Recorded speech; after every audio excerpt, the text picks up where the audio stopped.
Bem-vindos ao episódio número 5 do Degustabu Podcast. Meu nome é Guilherme e hoje teremos a degustação do Scout, a hype da semana com Wonderland War, além da notícia da semana. Mas antes de começar a degustação, quero deixar meu muito obrigado a todo mundo que está ouvindo o Degustabu. E se você está gostando, não deixe de ligar a notificação do Spotify, Apple Podcast ou da Ludopédia para acompanhar os próximos episódios. E agora que os agradecimentos já foram, vamos à degustação da semana. Na degustação de hoje, vamos falar sobre Scout, um jogo de cartas lançado em 2019 pelo designer Kei Kajino e publicado pela Oink Games, e finalista do Spiel des Jahres de 2022, e que foi anunciado para algum momento desse ano, se for esse ano mesmo, pela Galápagos. O jogo tem um tema que colar em cima, porque podia ser qualquer coisa, mas você é um líder de um circo que está tentando montar um show melhor que qualquer um dos seus competidores. Pois é isso mesmo. Se você olhar as cartas, você vai ver que existem símbolos de marabalistas, da galera que anda da bicicleta de uma roda só e por aí em diante. Mas vamos falar do jogo em si. Scout é um jogo onde a mecânica básica é o hand manage, e você tem que fazer o melhor com a sua mão. É assim mesmo, tente fazer do limão uma limonada. Isso porque no início do jogo você recebe uma quantidade X de cartas. X porque depende da quantidade de jogadores. Mas vamos supor que é um jogo de 4 jogadores. Então, você e todos os demais receberão 11 cartas. E essas 11 cartas terão números na parte superior e na parte inferior. E você terá então que escolher de qual lado você vai querer começar o jogo. É uma coisa muito importante, porque em hipótese nenhuma você vai poder arrumar as cartas. E com essa maravilhosa mão você deverá baixar as cartas por meio de uma ação que ele é chamada de show, porque afinal de contas estamos montando um show de circo. E para baixar as cartas, você pode baixar apenas uma ou fazer uma sequência, como por exemplo uma sequência crescente, 3, 4, 5, ou decrescente, 5, 4, 3. Isso foi apenas um exemplo, mas a sequência pode ir de 2 a 10. E aí depois que você realizou, por exemplo, essa ação de baixar o 3, 4, 5 e 6, o próximo jogador terá que superar a sua sequência, ou terá que procurar uma carta. Para superar, ele terá que montar uma sequência com 4 cartas iguais, por exemplo, 4, 4, 4, 4, e isso nos traz a seguinte regra. Grupos com a mesma quantidade de cartas e iguais supera qualquer sequência, ou seja, se você tiver uma sequência suja, aquela que tem vários números, e você lançar uma que seja todos os números iguais, ele vai bater qualquer uma. Ou então, você pode baixar uma, por exemplo, um 4, um 5, um 6, um 7, fazendo assim que a sequência tenha uma carta maior do que o valor da anterior. Ou então, ele poderá fazer uma ação de procurar, que é a seguinte. Ele pegará uma carta da sequência ativa, por exemplo 5, e colocará na mão dele, podendo escolher o lado da carta e colocando onde ele bem entender. Dessa forma, ele poderá iniciar uma nova sequência ou até mesmo uma combinação de cartas com o mesmo número. Além disso, toda vez que você faz a ação de procurar, você entrega uma ficha para o jogador que está com a sequência ativa. Essa ficha vale 1 ponto no final da rodada. Continuando a rodada, o próximo jogador terá na sua frente um 3, um 4 e um 6. Sendo assim, a sequência é formada por 3 cartas. E aí, ele pode fazer, por exemplo, a ação de procurar e baixar.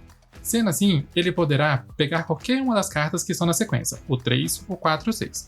Mas, supondo que ele tem, por exemplo, na sua mão, na seguinte ordem, o 2, o 3, o 5 e o 6. Dessa forma, ele poderá pegar o 4, e aí colocar ele entre o 3 e o 5, formando assim a sequência 2, 3, 4, 5, 6. E como ele fez a ação de procurar e baixar, ele pode baixar a sequência inteira. Dessa forma, ele baixará o 2, o 3, o 4, o 5 e o 6. As outras 2 cartas que estão sobre a mesa, o 3 e o 6, ele pega e essas cartas são os pontos de vitória dele para o final da rodada. Com isso, a nova sequência ativa é o 2, 3, 4, 5 e o 6. E assim, a rodada continua um jogador após o outro, tentando assim quebrar essa sequência. Mas, caso ninguém quebre essa sequência e ela volte ao jogador que baixou ela, ele fecha a rodada e ganha assim os pontos. Como que funciona então a pontuação? Todas as cartas que você conseguiu pegar para você, ou seja, aquelas que você baixou uma sequência em cima, valem 1 ponto de vitória. E as cartas que sobraram na sua mão valem menos 1 ponto de vitória. Dessa forma, então, você soma e verifica quantos pontos você fez naquela rodada. Um ponto interessante é que as rodadas são iguais a uma quantidade de jogadores, ou seja, nesse exemplo, se estamos jogando em 4 jogadores, são 4 rodadas. Fazemos isso durante as 4 rodadas e no final somamos a pontuação. Um ponto meio chato é que de vez em quando você tenta fazer uma combinação grande e acaba ficando com muita carta na mão, ficando negativo. Mas acredite, é possível recuperar e mesmo assim ganhar o jogo. Apesar do Scout ter sido lançado somente em 2021, eu só conheci em 2023, e com certeza foi um dos jogos que mais joguei no ano passado. E se eu gostei, eu curti horrores. Isso porque ele já começa com você sem saber o que fazer. Eu vou ficar com o baralho desse lado ou do outro lado. Eu vou querer essa ordem de cartas que parece não fazer muito sentido agora, mas que no longo prazo pode dar certo, ou eu vou ficar com esse outro lado do baralho que já tem duas sequências de duas cartas. Bem, o fato dele ser um jogo simples, onde você simplesmente precisa fazer uma sequência, é bem interessante, principalmente porque as cartas possuem duas numerações, e aí você pode escolher qual lado que você quer e posicionar aonde for melhor para você. Isso te dá uma grande flexibilidade, e a possibilidade de fazer uma grande sequência. No entanto, essa possibilidade também te pega de calças curtas às vezes, uma vez que se o resto da mesa estiver com poucas cartas, é provável que você vai fazer muito ponto negativo. Afinal de contas, quanto maior a sua mão, mais ponto negativo você faz. Falando um pouco sobre os componentes, eles são bons, mas nada de excepcional. Mas o que deixa a desejar mesmo é o tamanho da caixa. Que tristeza essa caixa. Se você colocar sleeve no jogo então, aí piora um pouco mais. Você não vai conseguir voltar com as cartas dentro da caixa, nem junto com os componentes. E aí você vai ter que fazer que nem eu, andar com as cartas numa liguinha e os componentes dentro da caixa. E para esse jogo, acredito que o correto é sim colocar sleeves. Isso porque você vai embaralhar muito e vai ficar jogando nelas na mesa. Em alguns momentos, pode ser que as cartas estraguem. E, vamos ser bem sinceros, esse jogo não é tão barato. Ele com certeza vai vir a mais de R$100. E por último, às vezes a mão vem tão ruim, mas tão ruim que fica difícil de você conseguir fazer alguma coisa. E isso pode causar um certo nível de frustração. Mas a parte boa é que esse jogo é rápido. Então logo logo vem uma nova rodada e tudo isso pode mudar.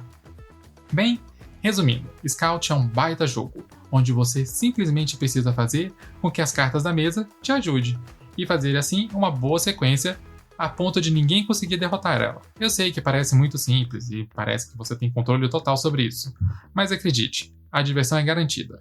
E ele também tem uma baixa complexidade e um tempo muito rápido, o que te dá vontade de voltar nele e jogar mais e mais. A melhor parte ainda é que antes ele estava sumido tanto das lojas como da Ludopedia. Mas como a Galápagos anunciou que está trazendo ele para o Brasil, tem um bando de cópia com preço até razoável na Ludopedia. Então, dá uma olhadinha lá. E essa foi a degustação de Scout. A hype da semana. A hype da semana foi um anúncio da Galápagos, que passou completamente despercebido por mim, que é Wonderland's War. Primeiro, eu vou dizer que o tema em si não me apeteceu muito, e isso tem um pouco a ver com os últimos filmes de Alice no País das Maravilhas. Particularmente não gostei de nenhum deles. Prefiro muito mais o desenho, que é de 1951, mas isso não vem ao caso. O caso aqui é que Wonderland's War é um jogo de controle de área com bag building, onde existem duas fases bem claras. Uma que chama Hora do Chá, que é onde os jogadores melhoram seus personagens. E aí temos a Alice, a Rainha de Copas, o Gato e outros personagens icônicos, por meio de uma seleção de cartas distribuídas ao redor da mesa de chá. Nessa seleção, os jogadores terão que ir andando pela mesa, selecionando as cartas que desejam. E uma que é a Batalha nos 5 Reinos do País das Maravilhas. Nessa hora é verificada a força de cada um dos personagens, por meio dos minions que estão nos tabuleiros, mais a força do personagem e por meio dos tokens que estão na sacola. E esses tokens que estão na sacola, a gente pode ir aprimorando ele ao longo do jogo. Afinal de contas, as cartas que a gente pega permitem melhorar o nosso tabuleiro de cada jogador e assim melhorar ainda os tokens que estão lá dentro, fazendo com que estes sejam melhores e tendo mais força ainda. Além disso tudo, é claro, tem uma questão de loucura. Afinal de contas, não seria o País das Maravilhas sem a loucura do chapeleiro maluco, né? Bem, Wonderland's War me parece um jogo bem interessante, com 2 fases e 3 mecânicas que eu gosto muito. Influência, controle de área, além do bag building.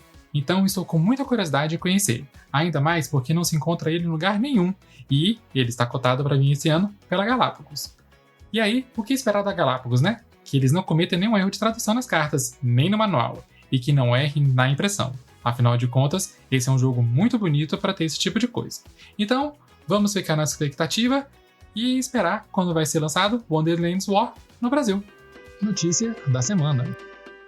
A notícia de hoje, assim como a da semana passada, vem do Catarse, que foi onde encontrei o jogo Kalamandara, que está com seu Late Pledge aberto. Kalamandara é um jogo totalmente brasileiro, desenvolvido pelo design Micael Soares e publicado pela Sunofest, e já está entre os 800 primeiros jogos na Ludopedia. O jogo é uma corrida para o centro do tabuleiro, e para isso os jogadores terão que fazer o seu caminho até lá por meio de 9 tipos de tiles, que permitirão você andar, proteger o seu caminho, bloquear o caminho dos outros jogadores e até mesmo destruir o caminho deles. Isso sempre me dá uma sensação do efeito Munchkin, de nunca acabar, pois toda hora alguém impede que o outro ganhe, mas também entendo que muita gente gosta, então fica a seu critério. O jogo em si parece muito bonito, tem uma pegada meio Stranger Things, principalmente a parte do mundo invertido. E novamente fico muito feliz com o financiamento e produção de jogos brasileiros, pois assim conseguimos desenvolver o hobby com um mercado realmente nacional. Então se você gosta de uma corrida com um pouquinho de Take That, vá na página do Calamandari no Cartaz e aproveite. Além disso, ele também está disponível no Tabletopia, que pode valer muito a pena se você ainda quiser fazer o pledge por esse jogo brasileiro. Então se você gostou de tudo isso, curta Calamandara.